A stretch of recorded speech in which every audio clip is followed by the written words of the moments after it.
Fandesingi mwiriwe kandi muraho. Iriwe neza. Nitwa Jean Paul Nkundi neza turaziranye. Ndi umunyamakuru. Twabonye amakuru ari gucaracara ko Paul Rusesabagina na Nsabimana Alexis Sankara ashobora kurekurwa uyu munsi nk'urwego rw'amagereza afande. Byaba ari byo? Nanjye nabibonye nk'uko ngukuri kubivuga ngo abampamagaye imbere yawe hari na mugenzi wawe wampamagaye actually nibuka izina ryawe ko kumukina witwa Ange yego. Nambwiye ko rwose nanjye ko ayabonye ariko nabonye abo mbonye ikinyamakuru cyo muri Amerika niyo cyabyanditse hanyuma n'igihe kibitangazaho ariko nta yandi makuru gifite. Afande biramutse ari byo reka tubifate nk'ibintu biri hano hagati, biramutse ari byo nk'urwego rw'amagereza mwakoreye komantere. Mbese nakora komantere koko ibintu wabonye byanditse wewe wabikaraho komantere uvuga icyo byemeza ko ntari muri kote dufatira icyemezo cyo kurekura umuntu ashobora kurekurwa arangije igihano, ashobora kurekurwa ahawe conditional release niyo bita liberation conditionnelle cyangwa se akarekurwa ahawe imbabazi. Ibyo byose bifite urwego ruri hejuru yacu yego rubideciding. Icyo dushobora icyo tukontorora cyo ni ukureba ko arangije igihano. Iyo arangije igihano cyo nta rundi rwego rubidutegeka, ariko ibya conditional release ibijyanye n'imbabazi ntabwo ari urwego rw'amagororero rubitegeka. Afande Sigi, iyi myaka 3 amaze mu Rwanda tuvuga ko atazanarekurwa, Paul Rusesabagina yitwara ate muri gereza na Sankara mu rwego rw'imyitwarire muri rusange? Yitwara neza. Wari wabona se hari inkuru wari wabumvaho yindi y'imyitwarire mibi kuva bafunga? Tuba nta yandi makuru tubafiteho mabi kandi uko tubakurikirana nta kibazo. Basurwaga nk'uko abandi basurwa bafite amafaranga cyane rwose, barasurwa. Ushatse kubasura barasura. Mu minsi ishize nawe nushaka kubasura uzatubwire. Iwacu ntabwo ari mu majyepfo. Ntabwo ari mu majyepfo uvuga iki? Oya bose ni abanyenyanza. Oya ntabwo ari ngombwa ngo ubusa ntiwagira inshuti, ntiwaba uri uw'iburasirazuba ukagira inshuti y'uburengerazuba. Imyaka yanjye ntinyemerera kuba inshuti na Rusesabagina kuko ntari mu myaka 70. Ahubwo nashaka kubabaza mu minsi ishize nakumvishe muvuga ko hashoboka kuzajya kubera ubucucike buba mu magereza no kureba imyitwarire y'abafungwa, hari ubwo muzajya muha ibibari abafungwa bakajya mu miryango yabo nyuma y'iminsi 2 bakagaruka muri gereza, ariko kandi hazabaho ngo na visite zajya ziba online nk'uko abafungwa babura nabi hakoreshejwe ikoranabuhanga. Iyo gahunda koko irofisiye izabaho? Iyo kuvuga ko abantu bahabwa konji ntabwo ari gahunda tubatangira gukora, ariko hari gahunda dufite biriya bitwise hafu way home, biriya bigo tuzadushyiramo abasigaje igihe gito ngo batahe. Abo basigaje igihe gito ngo barangize ibintu byabo nibo twateganije ko bashobora mu rwego kugira ngo tubamenyereze gutangira kwitegura kujya mu muryango, ko bashobora gusura imiryango. Ni bimwe mu biteganijwe, ntabwo biremezwa, biracyabikora, ariko iyo gahunda n'ikibereyeho. Dusigaje wenda nk'umwaka simbizi, mbere yo gutaha tukuvanye muri gororero runaka tugiye muri icyo kigo cya transition hagati y'umuryango n'amagereza, hanyuma kugira ngo ubashe kuzajya utangire umenyera ubuzima bwo hanze. Ibihugu byateye imbere bijya bitanga umwanya bagatera n'akabariro nyuma bakanasubira, ariko sinzi ko hano twari twabigeraho. Ntabwo turabigeraho, buriya bisaba ibintu byinshi. Ntabwo urumva nimba ufite nk'igororero ririmo abantu 3000 bose bagusabye, harya ubwo ushobora kubona ibyumba buri muntu ajyamo ukabishobora? Harimo ibintu bimwe na reality nawe bamuzi nk'abanyarwanda impamvu bidakorwa ko hari igihe bose n'amategeko yacu batarabiteganya, ariko bijyanye n'ubushobozi igihugu kiba gifite ndetse n'amagororero uko yubatse. Ntabwo biba bisaba imiterere runaka y'inyubako n'aho uri bubakirije. Urakoze cyane. Ariko n'amategeko akabigena. Ntabwo umuntu abyuka mu gitondo ati ngiye kurekura abagororwa bajye baza basurwe batera akabari, byagorana. Komiseri Generali w'amagororero mu Rwanda Mparitsamunda Juvenal, murakoze kwemera kuganira natwe mu kiganiro cy'umwihariko mu nyungu rusange. Murakoze cyane. sabura ko zangase kuba utumwe umuntu unibere muri siporo nawe umpamagara umbaza ibintu natwe twita yabaye twita natwe iradutunguye ariko urakoze kwemera kuganira natwe uri umusiporutifu kandi leadership ni iyi ngiyi ntabwo leadership ari office. Thank you. sawa gusa. Yes, uwo ni mugenzi wacu Jean Paul Nkundineza aho yaganiraga n'umuyobozi w'amagereza mu Rwanda bwana General Marizamunda Juvenal. Ku murongo wa telefone tufite Jean Paul Nkundineza wakurikiye hafi by'uru rubanza rwa Rusesabagina kuva atawe muri yombi. Jean Paul Nkundineza, uraho neza? Mwiriwe. Amakuru yo mu nkengero z'umujyi. Amakuru yo mu burengerazuba bw'igihugu mu karere ka uko imvura igwa i Kigali aho nikuraho. Gusa sinabashije kugera ku mupaka munini kubera impamvu zanjye bwite. Nyamara mu gace nta foto nahakura kandi nta foto nta cyabaye nabisubitse ngo keretse ngiye kuri za petite barriere. Uranaskubye nta foto ajya afata ku mupaka munini. Wabandi urujya n'uruza. Ajya mu mazu. Petite barriere. Okay, nta kibazo. Ndaguhamagaye kugira ngo nkubaze gatoya. Nari mbonye ikiganiro wagiranye n'umuyobozi w'amagereza mu Rwanda. Komiseri General Marizamunda. Komiseri General Marizamunda Juvenal. Yego. Wamubazaga n'ubundi ku nkuru mbona yacicikanye ariko ndikumva ari inkuru isa nkaho itaraba officiel. Bimeze bite iby'ifungurwa rya Rusesabagina? Urwego rw'amagereza mu Rwanda basigaye bita igorora. Nirwo rushinzwe umutekano n'ubuzima n'ibindi byose by'abafungwa. Rusesabagina twibutsa abanyarwanda ko yari afungiye muri gereza ya Nyarugenge cyangwa se mu igororero rya Nyarugenge. Nubwo abamaze guhamwa n'ibyaha baregwa ibyaha nk'ibya Rusesabaginwa urugina bajyanwa muri gereza ya Nyanza izwi nka gereza ya Mpanga, we yari akiri muri gereza ya Nyarugenge. Ni umugabo rero ahagana mu masaha 6 nibwo ku mbuga nkoranyambaga z'imbere mu gihugu, ahubwo komiseri w'amagereza yambwiye ko we yabibonye ku binyamakuru byo muri Amerika. N'amakuru igihe tugikotinge cyavuze yuko nta gihindutse kuri iki gicamunsi Rusesabagina na Sankara barekurwe bari buhabwe imbabazi n'umukuru w'igihugu. Birumvikana ko nka Jaras official ni uteye guhamagara muri uru rwego nyine rw'igororero amagara komiseri w'amagereza mu Rwanda Juvenal Marizamunda. Abari kureba abarebye ikiganiro cyangwa se abazakireba ntabwo subiramo ibyavuze ko yabivuze mu Kinyarwanda. Yego. Ahubwo bashaka kumbaza iki? Nashaka kubaza gatoya n'ubundi gato kuri background y'iri buranisha uko Rusesabagina yatawe muri yombi, nyuma akaza kuburana agakatirwa, nyuma tukaba tubonye amakuru avuga ko hashobora kubaho imbabazi z'umukuru w'igihugu uyu munsi, ndetse nta nubwo umuyobozi w'amagereza yabigiye kure, yavuze ko bishoboka ariko nta makuru aramenya. Ndetse na Sankara wagiye bavugaho mu bihe bitandukanye ukavuga uti Sankara ti rwose hari ubwo nawe yaguye mu mutego baramubwira bati urataha ntiyataha. Ibi bintu warabikurikiranye cyangwa se uru rubanza warubayemo iyi case yose urayizi? Uduhereye inyuma gatoya ndakugora uri kuri telefone nturi hafi, sa nk'utubwira gato kuri background ariko ugendera ku rubanza cyane.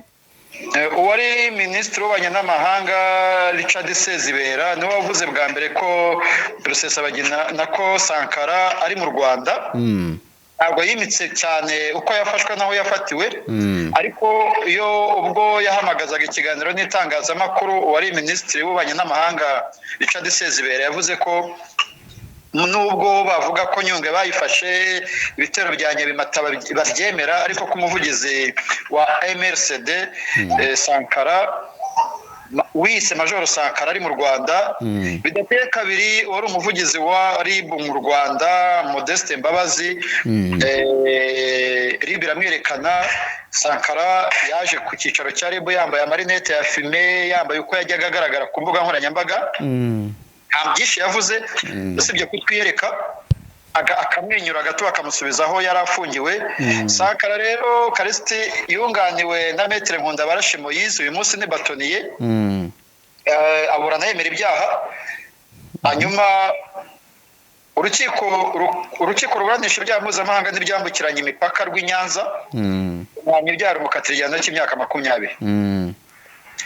Sankara nubwo aburanye yemera icyaha yatunguwe n'icyemezo yafatiwe n'urukiko. Yego.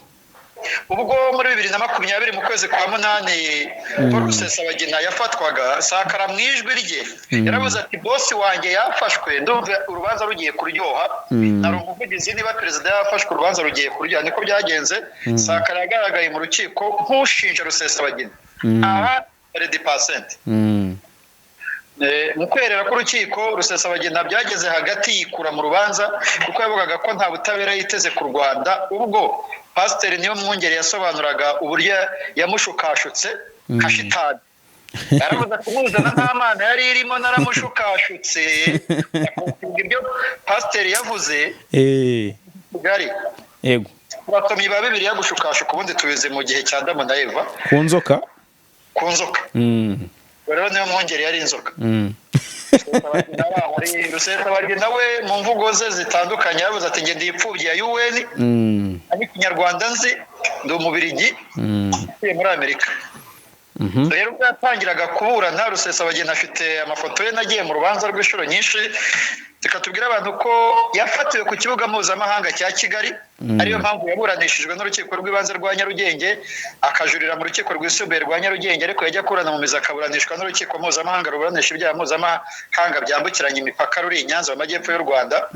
Abantu bashobora kubaza ngo kuki yaburaniye Kicukiro, nuko yafatiwe i Kanombe. Rero mu gufatwa kwe ubutegetsi bwasobanuye ko mu by'ukuri yafatiwe i Kanombe, aho we yari azi ko indege igiye i Bujumbura mu Burundi gukomeza iyo migambi yari afite yo guhungabanya umutekano w'u Rwanda. Ku mana y'u Rwanda imwe Rutanga ajya avuga, indege ikaza i Kigali. Rusesabagina yikanga ari i Kigali, bamwakiriza amazi y'Inyange, afungirwa kuri sitasiyo ya RIB ya Remera, iriya yahoze imbere ya Stade Amahoro. Niwe mugabo wasuwe n'ibinyamakuru bibiri bikomeye, Washington Post, The New York Times ndetse na The East Africa, bashaka kureba ubuzima bwe. Mu by'ukuri ku maso agaragarira abantu yari abayeho neza. Umunyamakuru w'umunyamerika yaravuze ati nubwo twaganiriye akambwira ko abayeho neza, hari byinshi atambwiye kubera kondisiyo yari arimo. Rusesabagina ni umugabo ukomoka mu ntara y'Amajyepfo mu karere ka Ruhango, ahazwi nk'Igitwe. Numvise nabyo bigarukaho uti sindi mu majyepfo, ariko aragukosora ati n'abandi wabasura. N'uw'Igitwe hafi aho ngaho kwa wa mugabo wari ufite za kaminuza Igitwe. Wenda betse gato nkubaze, mu mboni zawe nk'umuntu wakurikiye iby'uru rubanza, ubona ari iki gitumye arekurwa cyangwa se yaba agiye kurekurwa na Sankara? Paul Rusesabagina ntabwo ndeba kurekurwa ngo afate indege asubire muri Amerika. Ndareba icyapushinze n'ibiki byaranze urubanza rwe. Ni urubanza rwitabirwaga n'imiryango mpuzamahanga, abadiplomate, ambasaderi w'Amerika yabaga rurimo. Ariko kandi twibutse abantu ko Blinken, umunyamabanga wa leta muri minisiteri y'Amerika, yaje i Kigali, aho bateryaga bavuga ngo indege yazanye Blinken atahanye Rusesabagina.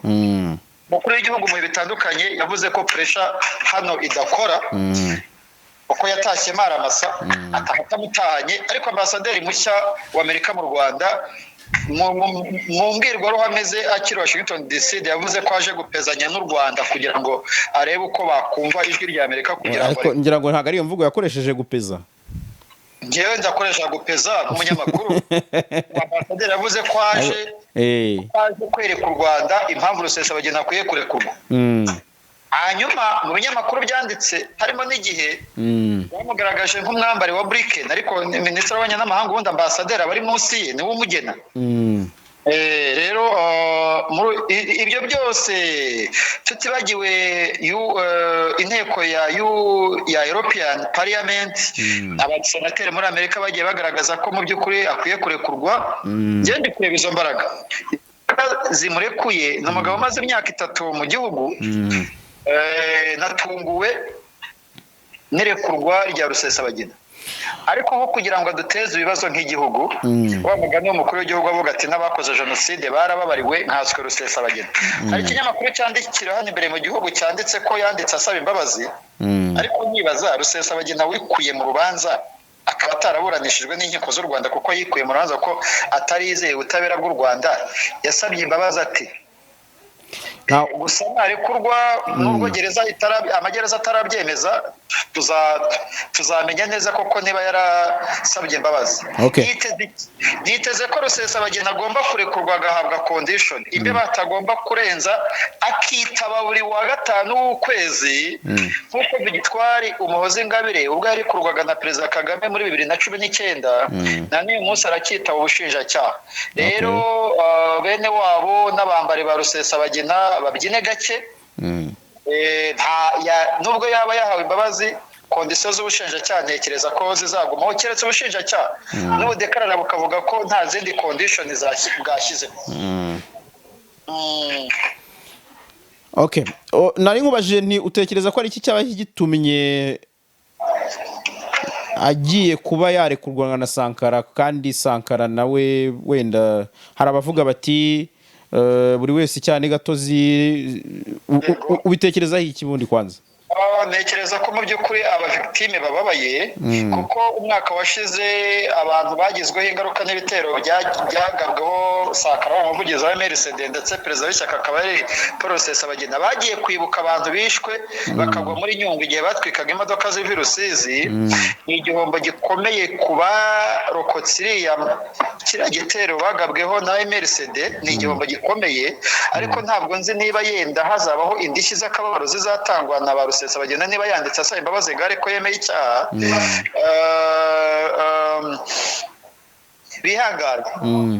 Bihangane umuzungu yubahwe, ndavuga umwera.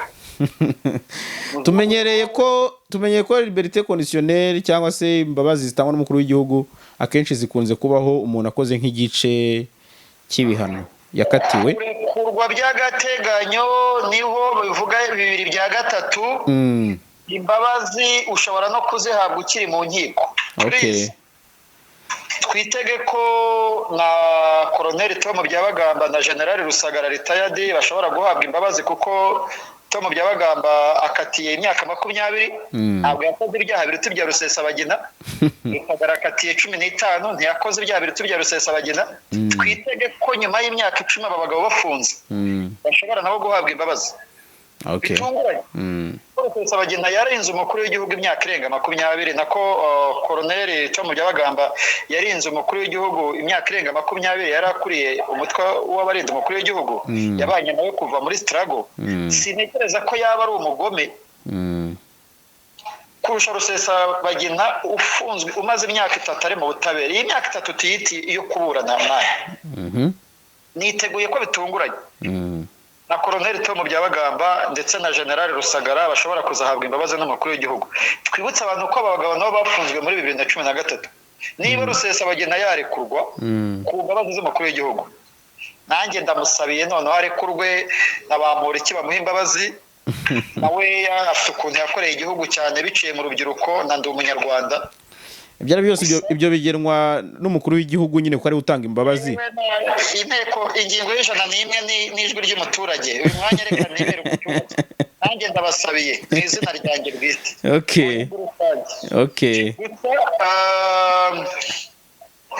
Byerekanye ko u Rwanda ruri mu butabera. Uyu Trump perezida wa Amerika kuko yarazi neza ko atazongera kuba perezida, agiye kurangiza manda abura amezi nk'abiri yatanze imbabazi arekura abantu. Mu bo yerekuwe harimo na muramu we, nako harimo n'umukwe we w'umuherwe.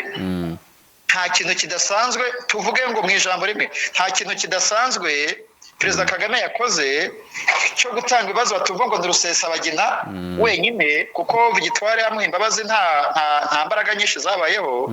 Kizito Mihigo nyakwigendera nta mbaraga nyinshi zabayeho. Umukuru w'igihugu ahora arekura abakobwa bakuramo inda bata n'abana mu misarane bakivuka akabaha imbabazi. Ahubwo byerekana umutima w'impuhwe n'imbabazi z'umukuru w'igihugu. Mu ijambo rimwe, Perezida Kagame kudeshapo ndatekereza ko bitagize icyaha Yeah. kuko berekana ko ari umuntu afite umutima kandi afite ubumuntu kandi ari umubyeyi. Okay. Gusa ndifuza ko Rusesabagina yahabwa kondisiyo nawe agume muri Kigali mwishyuriye icyumba cyo muri Mirikorine icyumweru badayakoraho shefu we ahantu uri ngo uri gukora ku madolari bandahiye. Rusesabagina aburana ifunga n'ifungurwa yari yasabye urukiko rwisumbuye rw'ibanze rwa Kicukiro kuregurwa ry'agateganyo kugira ngo ajye akurikiranwa ari hanze. Okay. So Jean Paul reka nsoreza ahangaha kuko kuri telefone ntabwo twayavuga ngo tuyarangize. Reka nizere ko nugaruka i Kigali wenda tuzagira gutya tukicara tukaganira. Imana nidutize ubugingo. Shimiye leta y'u Rwanda, shimiye nyakubahwa Perezida Kagame ku gikorwa cy'indashyikirwa yakoze aho kugira ngo umuntu atubuze imigisha ijya muri Israheli ntagende. N'ubundi afite 75 25 ntabwo yari kuzayimara. Ariko zoe ntugacira ahantu Nese koko buri myaka 25 ry'ibigori ufite imyaka 75 ntawamenya. Reka ngushimire. Ubwo inkuru iri gutrendinga kuri uyu munsi ni inkuru ya Rusesabagina uyu mwanya cyane. Asa nanjye numve oderi Kivu wa mugano wa Shadibu uyakegeta amake abantu bati Jean Paul yagiye kurya rekritomo ya 3D TV basanga ari na rekritomo ya Okay. ya Eristeru Rubavu. Sawa. Okay.